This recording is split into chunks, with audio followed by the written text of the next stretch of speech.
안녕하세요, 캣튜브입니다. 오늘은 캐슬에서 나오기만 해도 독자들의 전율을 불러일으키는 캐슬의 대표적인 사기 기술 백도찬식 찌르기의 모든 것을 알아보려고 합니다.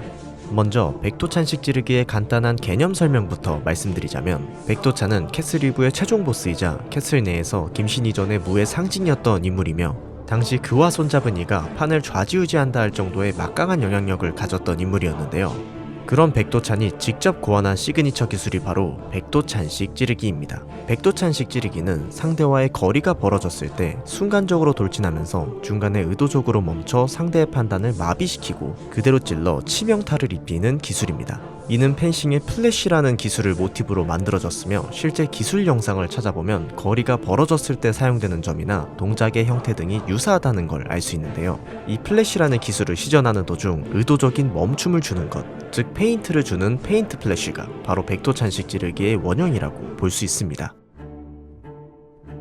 이러한 백도찬식 찌르기에는 반드시 준수해야 하는 몇 가지 핵심 동작들이 존재하는데요. 첫 번째로 나가는 팔과 디딤발의 방향이 같아야 한다는 것이 그 핵심입니다.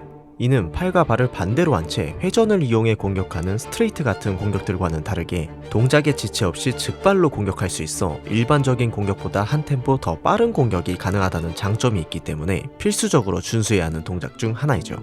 두 번째 핵심 동작은 바로 공격 직전에 의도적으로 멈추는 것입니다.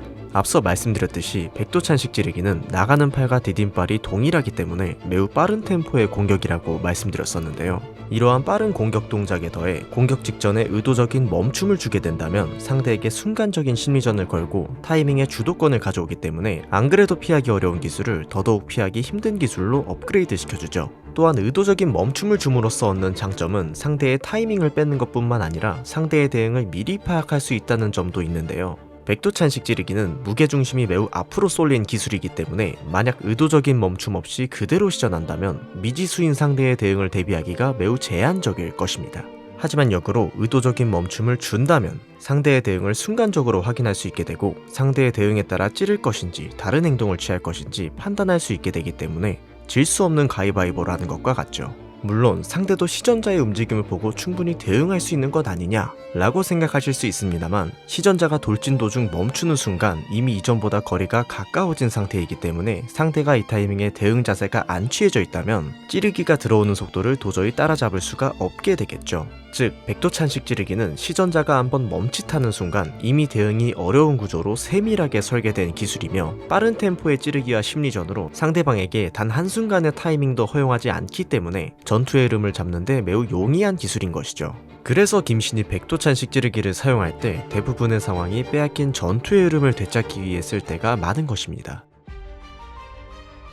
하지만 이렇게 완벽해 보이는 백도찬식 찌르기에도 대응법은 존재하는데요. 첫 번째는 말도 안 되는 반응 속도로 반응하거나 혹은 타이밍을 예측해 간발의 차로 기술을 피하는 것과, 두 번째로는 찌르기가 들어올 때 일부 손해를 감수하고 확실한 카운터를 먹이는 것입니다. 그러나 많은 강자들을 겪고 감히 절정에 오를 대로 오른 김씨는 이 유일한 대응법들마저도 모두 뚫어버렸죠. 그럼 지금부터 이런 천하천의 실력을 가진 김신이 백도찬식 찌르기를 어떻게 응용했는지에 대해 알아보겠습니다. 김신이 처음으로 백도찬식 찌르기를 응용한 것은 바로 백도찬과의 결전대였는데요. 같은 기술을 구사하는 백도찬이었기에 한 번 멈출 걸 두 번 멈추는 변칙적인 방식으로 응용하였고, 그 결과 상대의 공격 타이밍을 비틀어 상대의 공격은 빗나가게, 자신의 공격은 명중하게 유도하며 파괴했죠.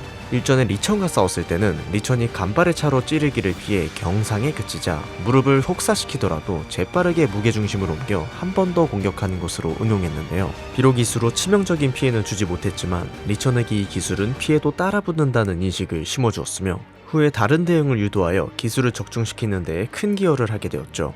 마지막은 구스타프와의 싸움에서 응용한 방법들입니다. 구스타프가 카운터를 먹이는 대응법을 준비해오자 김신은 타격을 반감시키기 위해 더 안으로 들어가거나 혹은 사이드를 공략하는 방식으로 응용했는데요.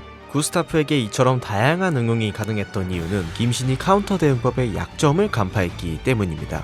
그 약점이란 바로 상대가 찌르기라는 동작에 심리적으로 매몰되어 있다는 점인데요.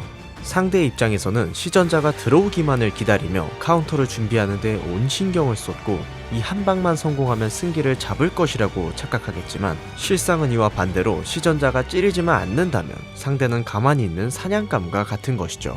이런 약점을 간파해낸 김신이기에 백도찬식 찌르기를 전략적으로 응용하며 구스타프를 쉽게 잡을 수 있었던 것입니다.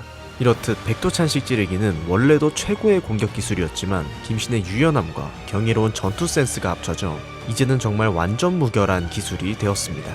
영상을 만들면서 든 저의 개인적인 견해로는 백도찬식 찌르기는 기술 자체의 파괴력보다는 심리전에서 발휘되는 장점이 훨씬 더 큰 기술인 것 같습니다.